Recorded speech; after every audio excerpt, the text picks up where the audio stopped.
The birth and death of hope.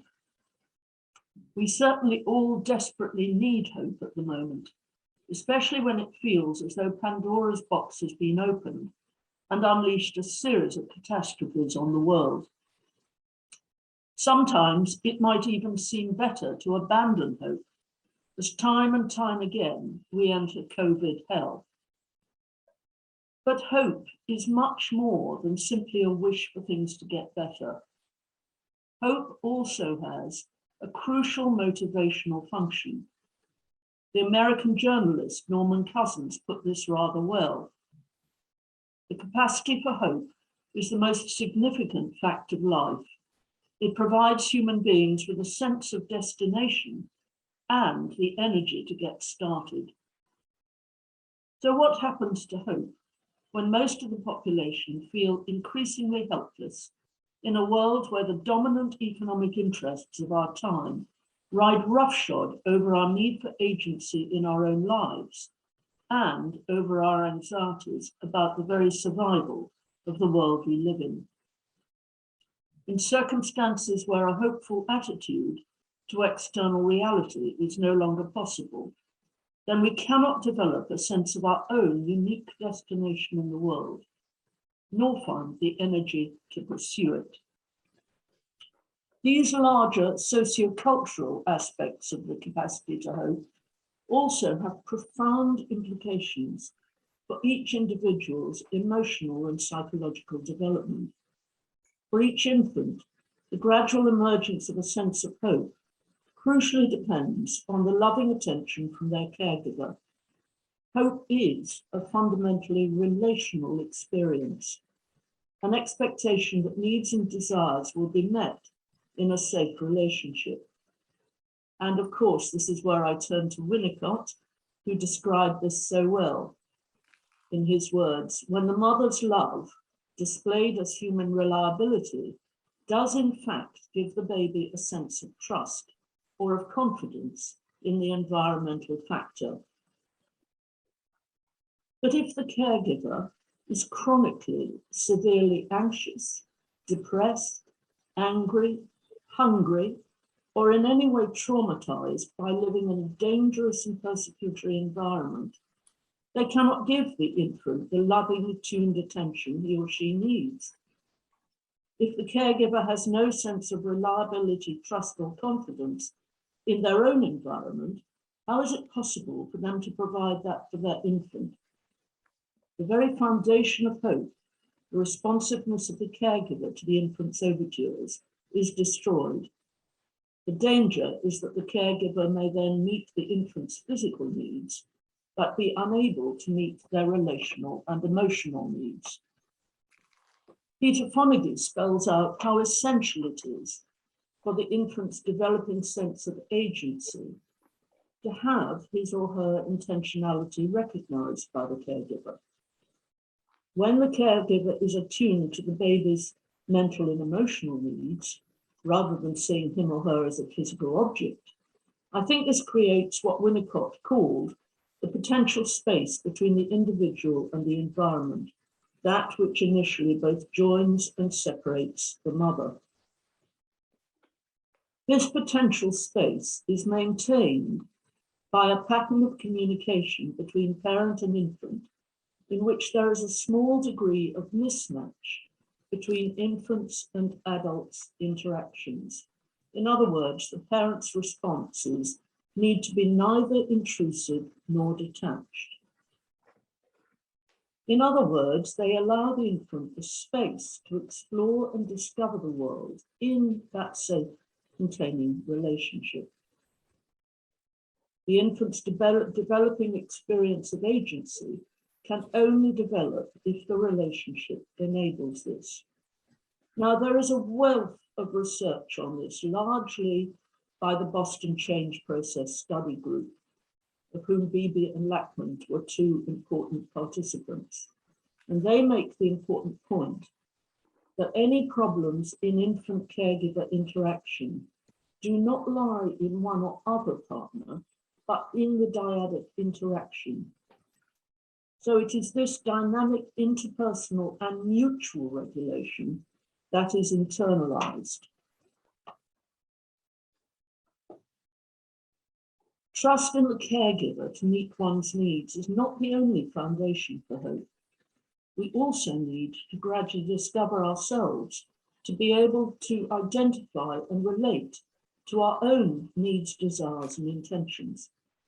In other words, we need not only to be able to have a reliably repeated experience of the other, but also a reliably repeated experience of our own selves.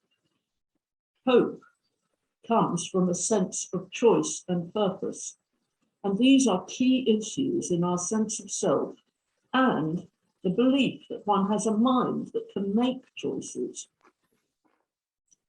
Vonnegut defines this as representational self-agency, in which our intentions are recognized as mental processes, not just as automatic causes of an action. The infant's awareness of his or her mental and emotional agency can gradually develop, and so the capacity to channel desires and impulses, rather than feeling at the mercy of them as alien and intrusive. Now, at this point, I shall ask for your patience as I sketch out some of the neuroscience that underlies both the infant's sense of trust in the caregiver and that sense of self-agency, both of which are the foundations of the capacity to hope. One key question is, how do we come to know what we want? Since needs and desires are unconscious in an implicit form inaccessible to thought and language, how do they then become conscious? The psychoanalyst and neuroscientist Mark Soames suggests that the way we become aware of and identify our needs is via feelings. Drawing on the research of the neuroscientist Jack Panksepp, who proposed that we have a set of core emotions, 6 of them: seeking, care, play, lust, rage, and panic. Each of these fundamental affects expresses the underlying need and releases instinctive, reflexive behaviors that meet that need. They constitute what he called the core self.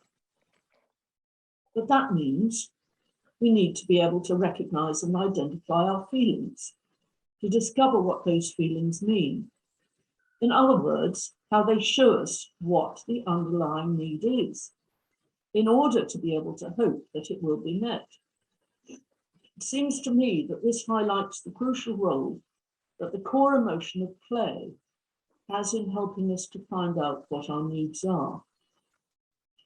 Play enables us to imagine the results of a choice, and so to explore whether that would be what we actually wanted or intended, but provisionally and without fully committing to that choice.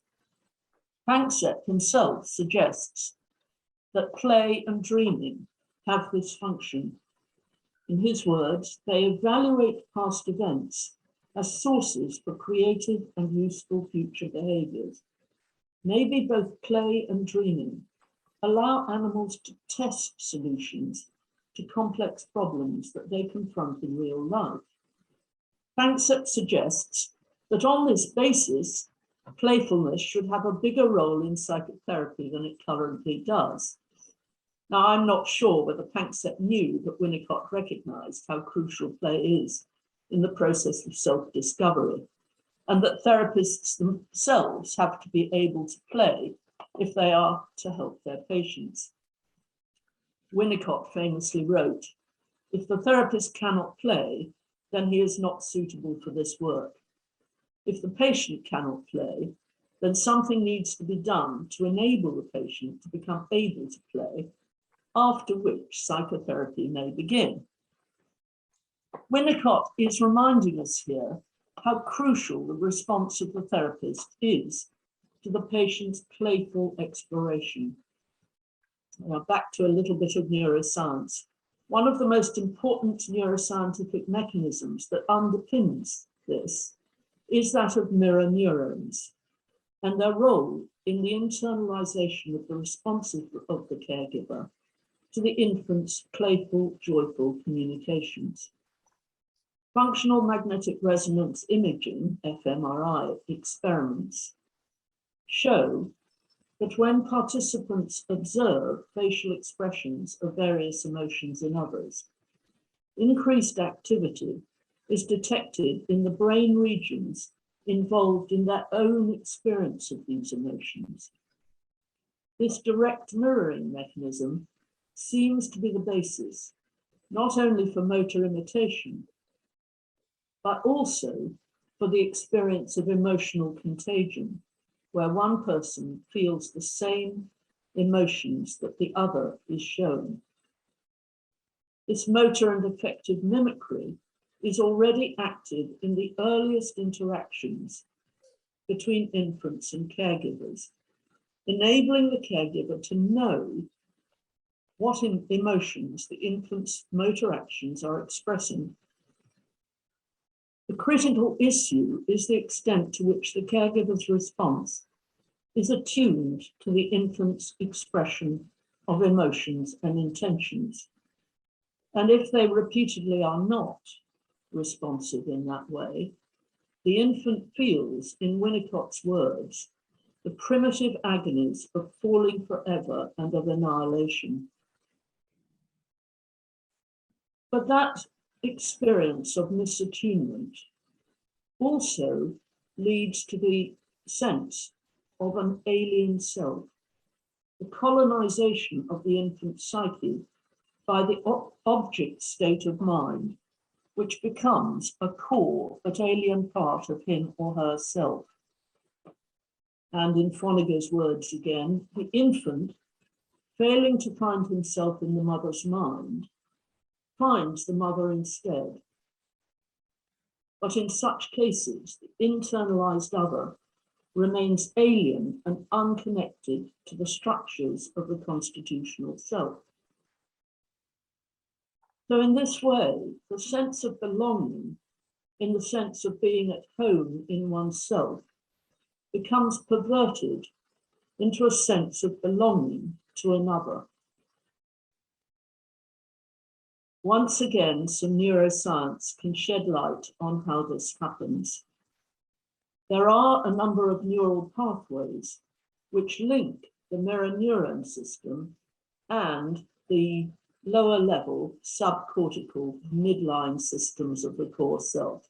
Now, don't worry if you don't know what those are. There are some wonderful pictures on Google. You can find many of them that illustrate the brain. And if you want to know what the subcortical midline system is, you'll find it there.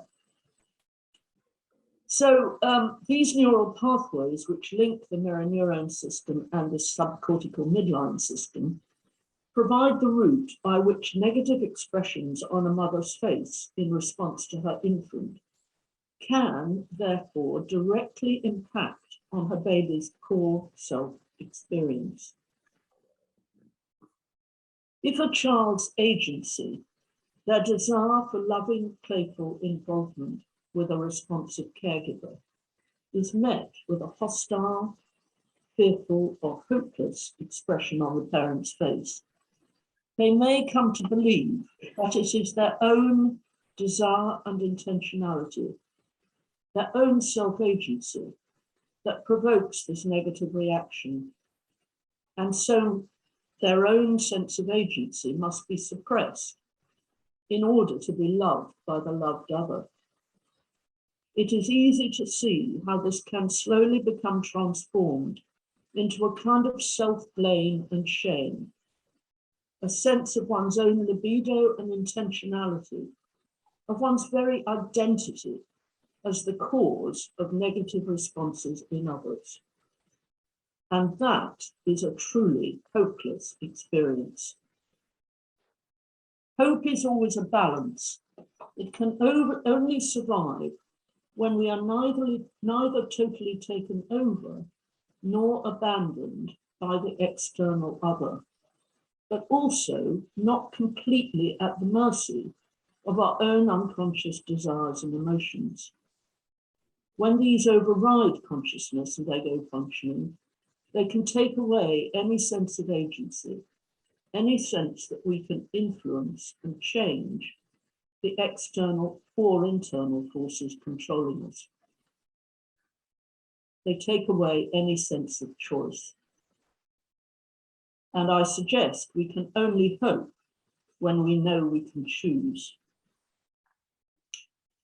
So I want now to come to the implications of this for the process for psychotherapy.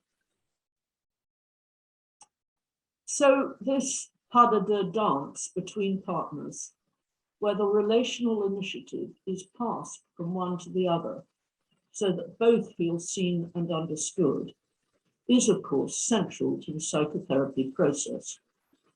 A number of psychoanalysts have identified this in the transference-countertransference dynamic. I'll just mention, for example, Thomas Ogden, who explores how important it is for the analyst to recognize and work with not only what the patient puts into him or her, but also what the analytic work brings out of the analyst's own psyche. Now, it is not always recognized that Jung knew this.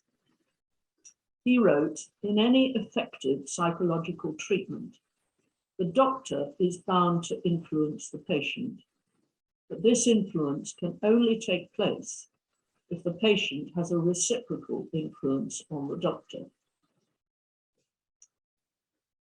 So we need to draw on our countertransference experiences to analyze not only love and hate, but also hopelessness and the defensive responses that come from feeling unseen, unloved, unlovable, and powerless to change that. The hopelessness that accompanies this loss of agency elicits a range of different but related emotions and reactions. I'm sure most of you are familiar with these, but forgive me if I go over them again. There is no one opposite to hope, but rather a fragmentation of the psyche into a range of unconscious reactions to experiences that threaten to annihilate our sense of agency and our sense of identity.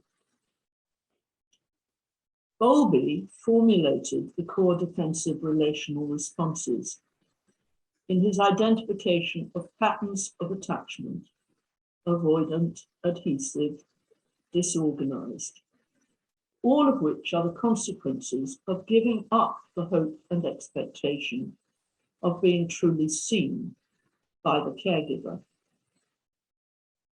I think we can expand on these to identify a number of defensive emotions that may be used to attempt to mitigate the persecutory experiences I have been discussing. Some of these emotions, of course, are directed outwards: fear, anger, hate, envy, and others are directed inwards, creating feelings of self-humiliation, helplessness, despair, shame, and masochism. I think what all these defenses have in common is that they attempt to do away with hope altogether. And in order to do so, nothing must happen which is outside the person's control. Any new, spontaneous, or independent experience might let hope in through the back door, catching the person unawares, and in their eyes, fooling them into trust and hope in others and in the world. So all internal and external change must be resisted. No humanity, no love, and no loss can be allowed. And I want to turn to some of the ways in which this death of hope is achieved. There is the abandonment of agency and the despair that Frank Lachman describes in his analysis of one patient, a lifelong lack of hope. a depressive sense that nothing is worthwhile, nothing and no one could make any difference, that she would not be helped, and that she could not change. Further defeat and humiliation were seen as inevitable, and her belief was that as long as she felt depressed, guilty, and despairing, she had retained her integrity, and therefore she could never allow anyone to help her feel better. Her hopelessness was a necessary survival strategy. Now, not surprisingly, I have been recently reading Albert Camus's wonderful book, The Plague. It provides a terrifyingly relevant account of the way hopelessness becomes a survival strategy during the lockdown of a whole town, in that case, an epidemic. For the town's inhabitants, without memories, without hope, they lived for the moment only. The plague had gradually killed off in all of us the faculty not only of love, but even of friendship. Naturally enough, since love asks something of the future, and nothing was left us but a series of present moments. Camus's insight that the habit of despair is worse than despair itself is echoed by the psychoanalyst Harold Boris, who described hopelessness as not the loss of hope itself, it is the losing of hope for one's hopes. Now, Camus's description of a series of present moments, the absence of any sense of future, highlights another parallel defense, in which hopelessness is an attempt to freeze time, so as to prevent the expected inevitable disillusionment from ever happening. This is the despairing acceptance of whatever is given in the here and now. Sorry, I've just lost my, there we are. This is the despairing acceptance of whatever is given in the here and now, with no expectation that it could ever be better.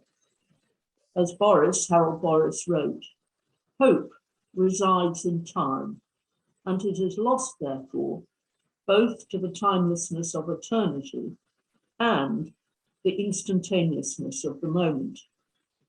Two other psychoanalytic authors, Mailer and Argentieri, also emphasize this freezing of time. They wrote, both authentic hope and authentic despair need the temporal dimension. It is necessary to experience a future time within which, for better or for worse, change and transformation can occur. A BPF colleague, Julian Masters, powerfully illustrates the freezing of time with the image of Miss Havisham in Dickens' Great Expectations. Miss Havisham, as he wrote, Miss Havisham had been jilted on her wedding day and has remained petrified in time ever since, kept waiting as she had been on that day. But for the march of time, the cobwebs and decay, the room is preserved exactly as it was, as if time has stopped. So the absence of hope in relationship may then take a rather different form, that of a persecutory attack on any expression of one's own agency, which is treated with contempt, disgust, or self-hate.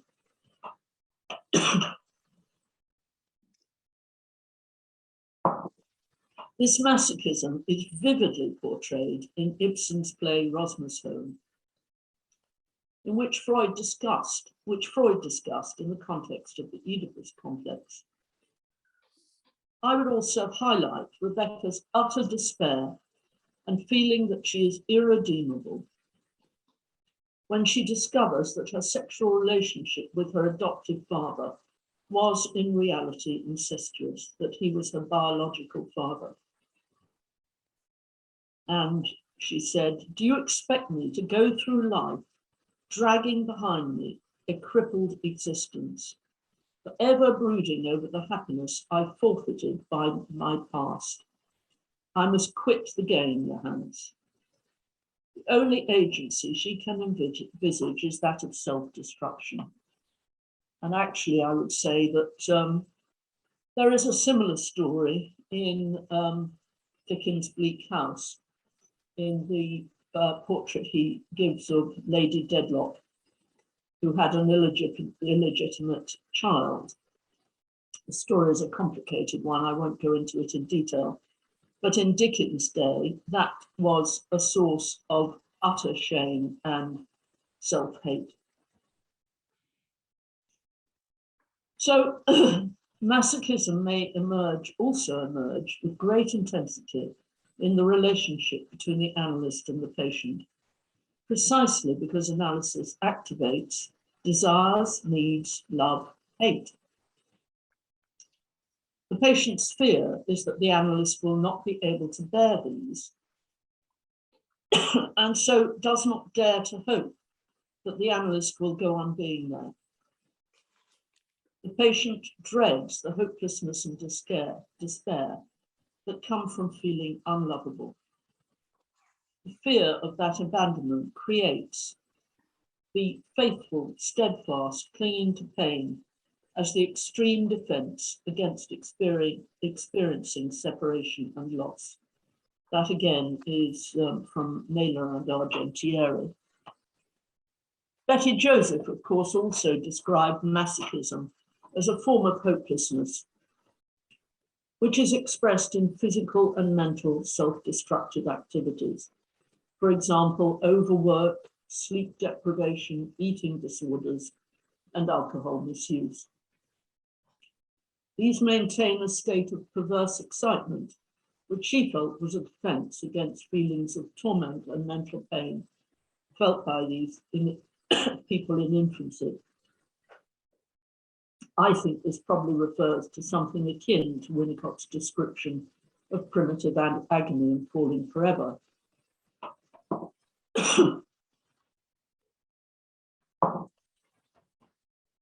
Joseph concluded that these patients tried to take over the torment, inflicting the mental pain onto themselves and building it into a world of perverse excitement.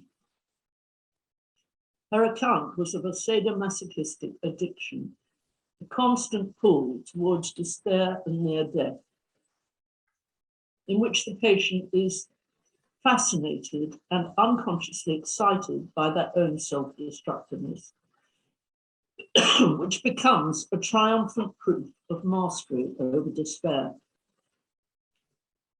I think this is the fundamental issue, as Joseph says. It is very hard for our patients to find it possible to abandon such terrible delights for the uncertain pleasures of real relationships, in which hopelessness might be activated at any time. Now, of course, the other side of masochism is sadism. This creates a compulsive, coercive control of one's objects, rather than trusting that anything good can come either from the other or oneself. Agency is turned into a weapon both against oneself and others. No space is left for spontaneity or the unexpected, because it will always disappoint or humiliate and make a mockery of one's hope. The perversion of hope creates a narcissistic delusion that domination and control of both external and internal objects is necessary for psychic survival. In relation to others, it takes the form of what Charles Peirce, philosopher, and Terence Deacon, an anthropologist, called this indexical communication, a pattern of relating which is overwhelmingly coercive. Its function is to evoke a specific behavioral or emotional responses from the other person without giving them any space to reflect on that response or choose an alternative. This is a relational hopelessness in which the other will always dominate, hurt, or abandon, and so no true dialogue is possible or safe. Coercion is an essential survival strategy. Now, I haven't had the space or time here to go into a thorough exploration of the relationship between those ideas and the psychoanalytic concept of projection and projective identification. I think there is another paper there. Maybe somebody else would like to write that. So coercion is an essential survival strategy. The same is true in relation to oneself. As Betty Joseph suggested, it is safer not to want or enjoy anything in the external world because it will always raise false hopes and then let one down. So I think this contributes to the coercive forms of self-attack. For example, eating disorders and self-harm, in which love and desire are ruthlessly and manically suppressed. None of these forms of self-attack are expressions of hope, but mechanisms for killing hope. For example, the hope that eating can be a pleasurable satisfaction of an appetite means recognizing need and desire, and that creates a dangerous vulnerability which must be repeatedly and ruthlessly destroyed. So the repeated theme that underlies these masochistic and sadistic defenses is that they are attacks on any knowledge of one's own mind or emotions. Not knowing is felt to be an essential component, contribution to psychic survival, a means of safeguarding one's very existence.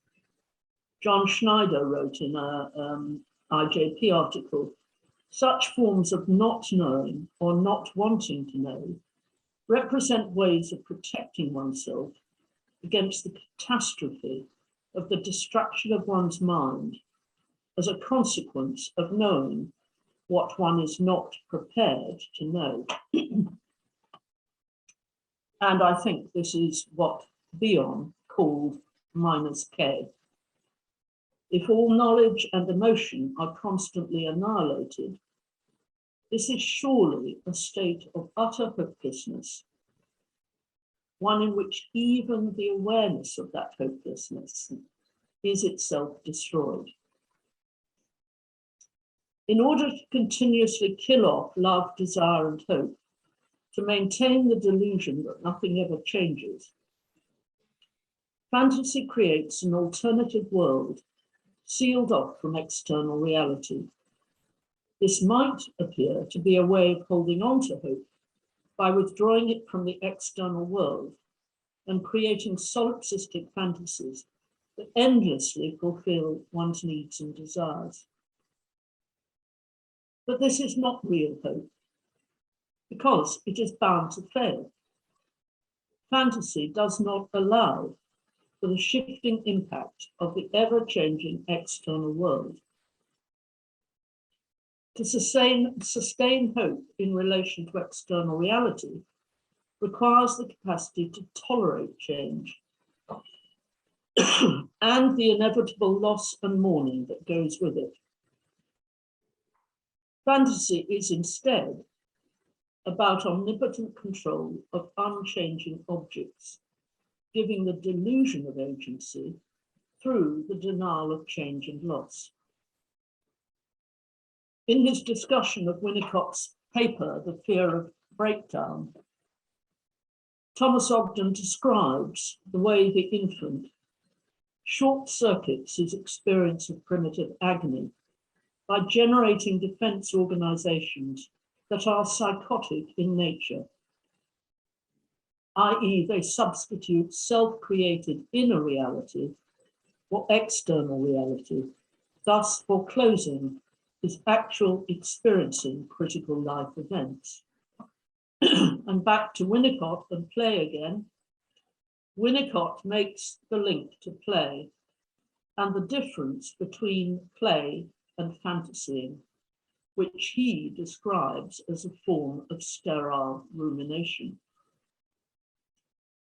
He says creative playing is allied to dreaming and to living, but essentially does not belong to fantasying.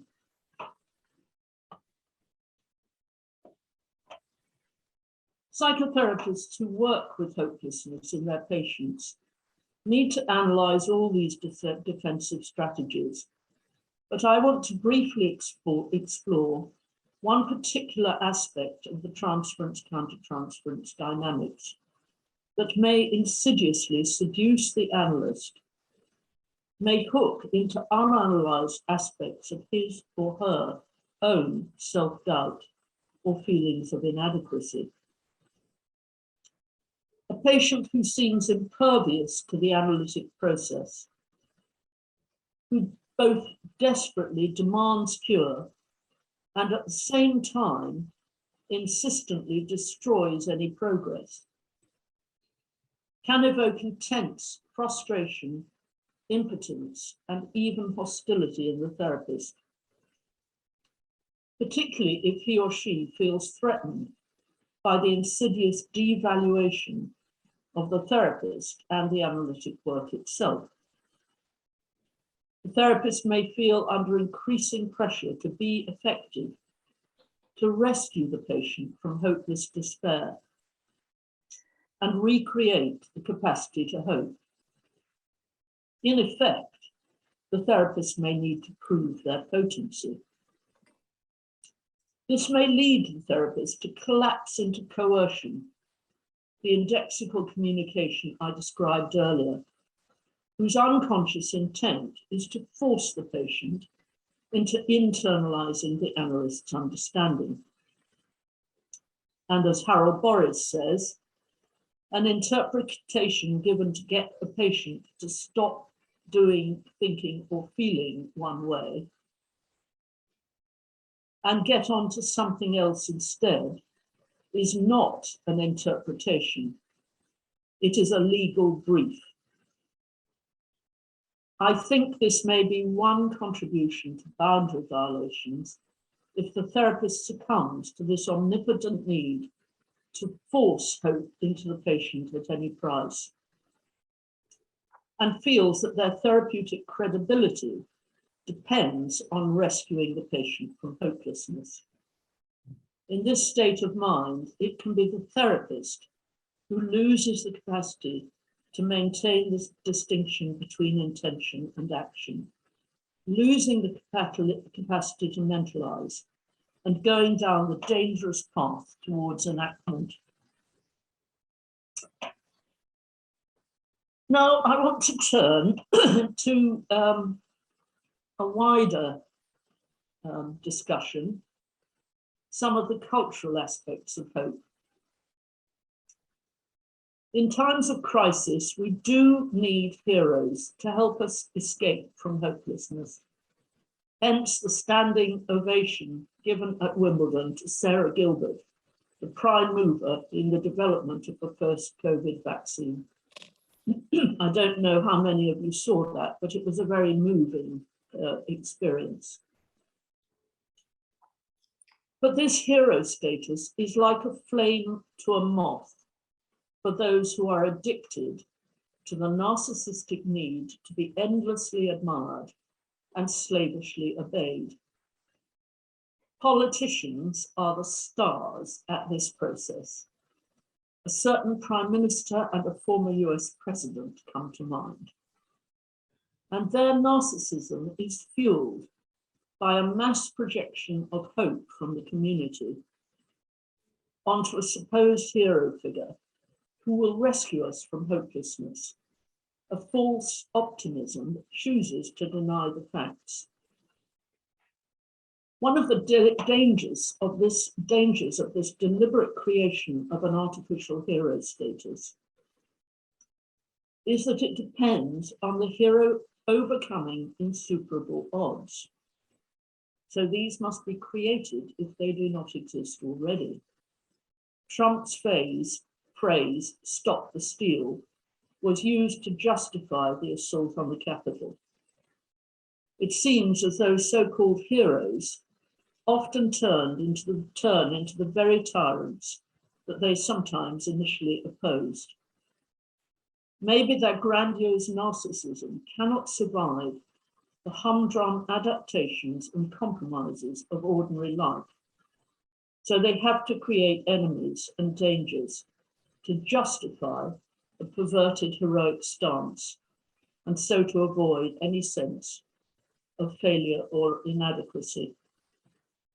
And of course, such narcissists find their home everywhere, in organizations across the world, where they can turn the full force of their tyrannical rage against those who do not uncritically admire them, turning them into scapegoats they can demonize and pitilessly destroy. I think all of us could name dictators, a list of dictators who've done that.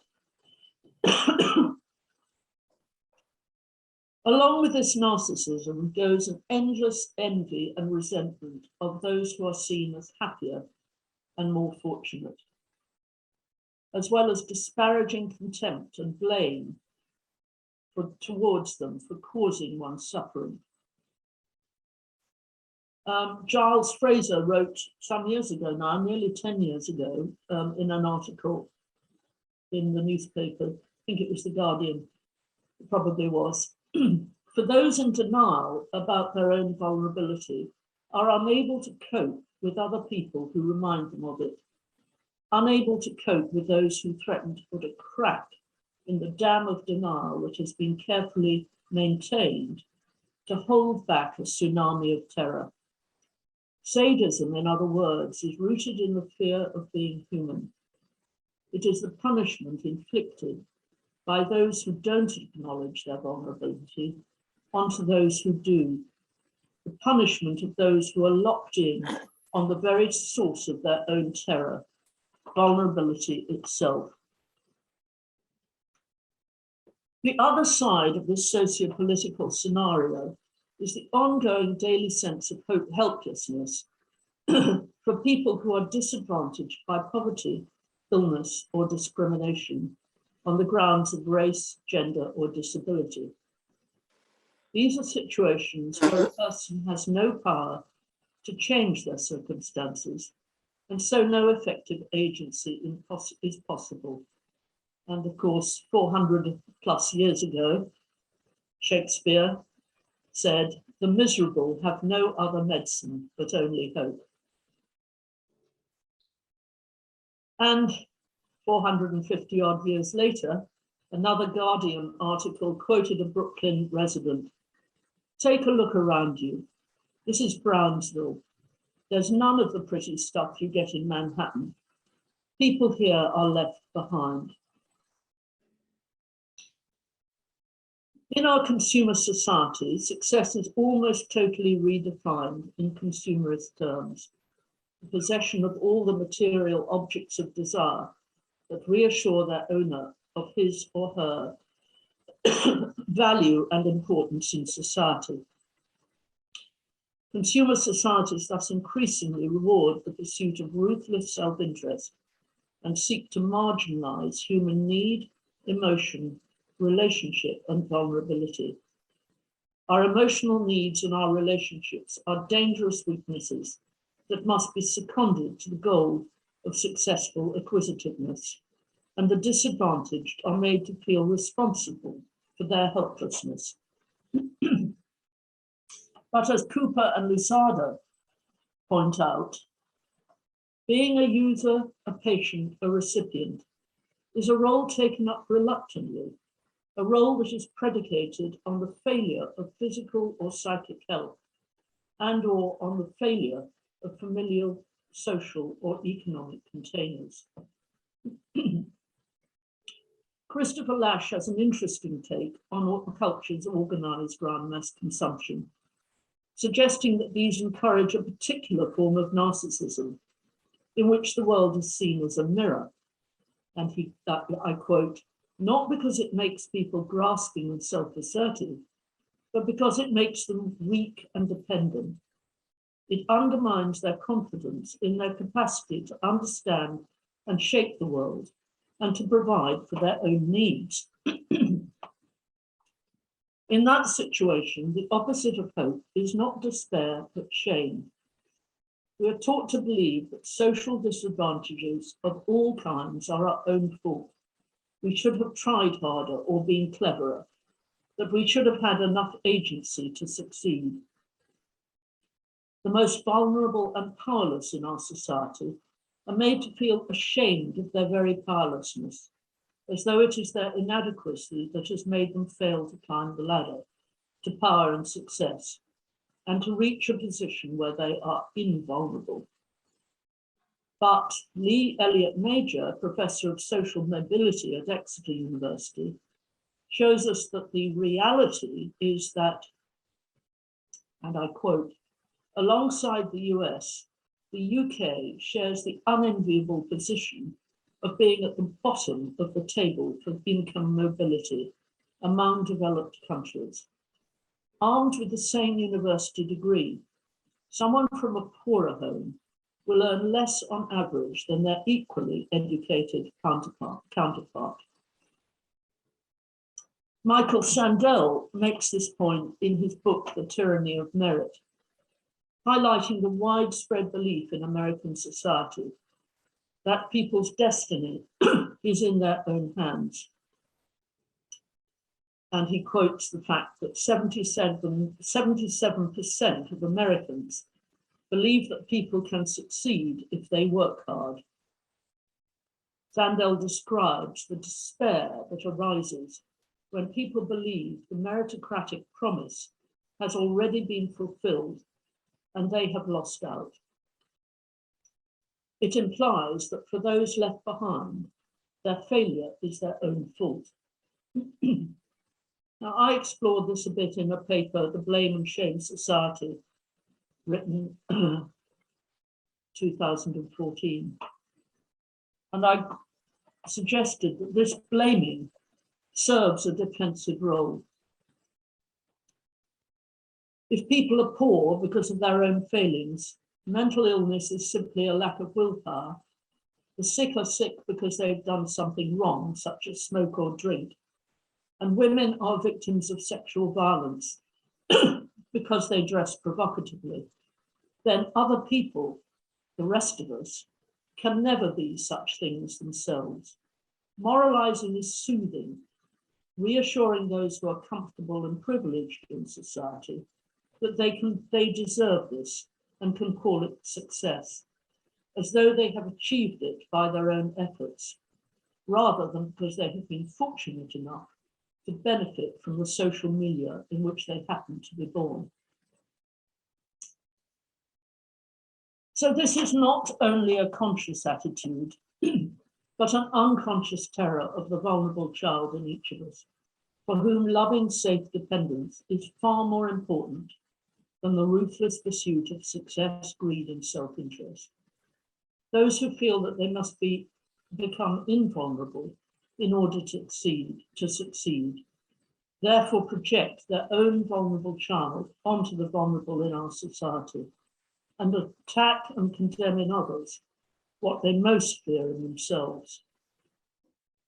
It is a terrifying experience for those who are on the receiving end of such projections to know that the more helplessness and fear they show, the more viciously they will be targeted. I think we have all, in one way or another, come across examples of this dynamic and of the hopelessness it creates.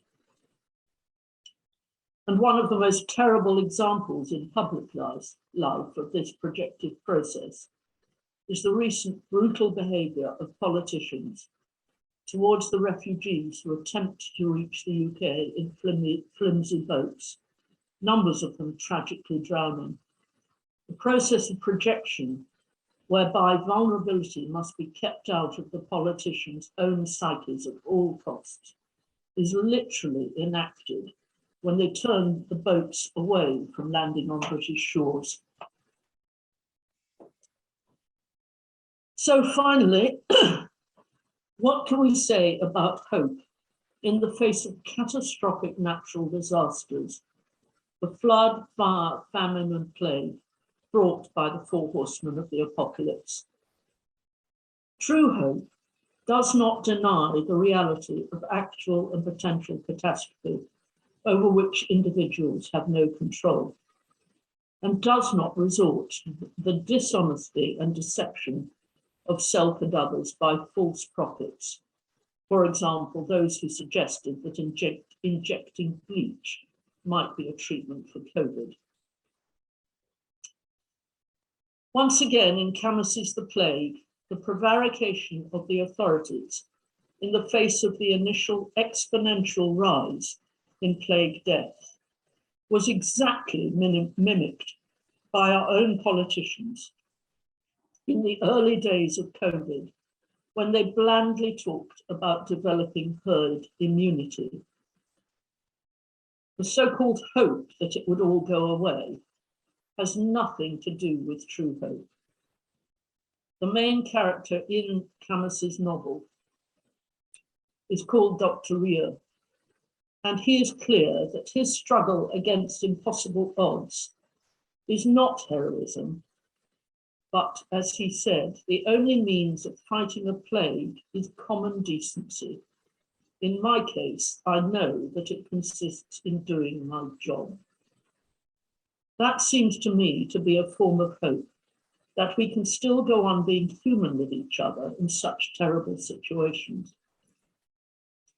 The hope of alleviating some of the suffering without denying the terrible reality is a world away from the destructive narcissism of so many in positions of power. In such extreme circumstances, we need our governments to face reality and give us hope for the future. For example, in the face of catastrophe of climate change, which is already upon us, we do not need mendacious denial and narcissistic omnipotence from our politicians, but a capacity to see the stark reality of the danger we all face, and to have the humility to accept that the threat the world faces takes precedence over all other political projects. In other words, we need them also, as Dr. Ria says, to do their job, and in doing so, to enable us to have hope for our very survival. Thank you.